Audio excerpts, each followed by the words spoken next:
اللہ تعالیٰ نے قرآن مجید برہان رشید میں ارشاد فرمایا ایاک نعبد و ایاک نستعین۔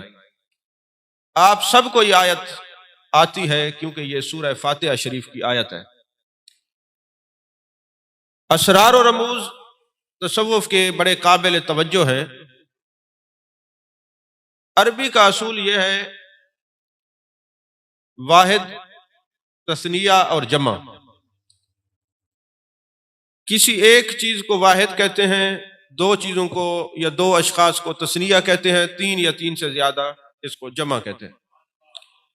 جب ایاک نعبد و ایاک نستعین پڑھتے ہیں اس میں جمع کا صیغہ ہے۔ اے اللہ ہم تیری عبادت کرتے ہیں اور تجھ سے مدد مانگتے ہیں۔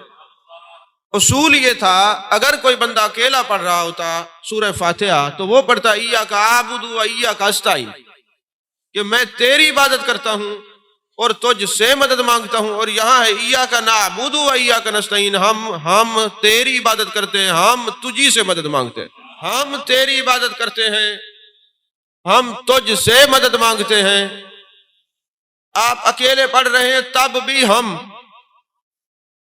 آپ محفل میں پڑھ رہے ہیں تب بھی ہم، اگر اکیلے ہوں تو پھر تو کہتے ہیں اللہ میں تیری عبادت کرتا ہوں، تجھی سے مدد مانگتا ہوں، لیکن جمع کا صیغہ کیوں ہے؟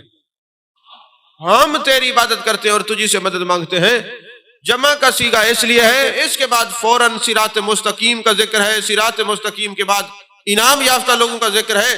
چونکہ آگے انعام یافتہ لوگوں کا جن کا ذکر آ رہا ہے، یہاں جمع کا صیغہ اس لیے ہے کہ جب تم اپنی عبادت کو خدا کی بارگاہ میں پیش کرو تو ان کی عبادت میں ملا کر خدا کی بارگاہ میں پیش کرو۔ اپنی عبادت کو ان کی عبادت میں ملا کر اللہ کی بارگاہ میں پیش کرو۔ اب یہ ان کی عبادت میں اپنی عبادت کو ملا کر پیش کیوں کرو؟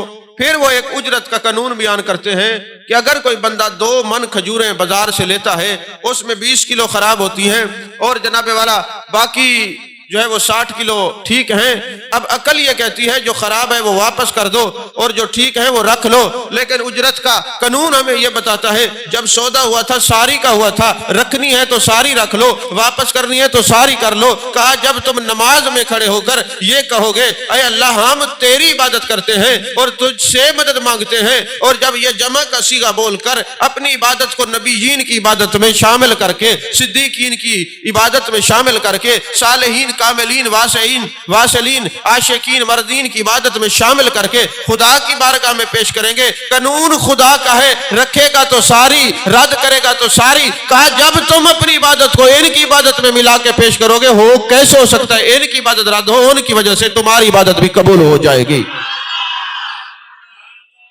یہاں جمع کا صیغہ ایاک نعبد و ایاک نستعین اس لیے ہے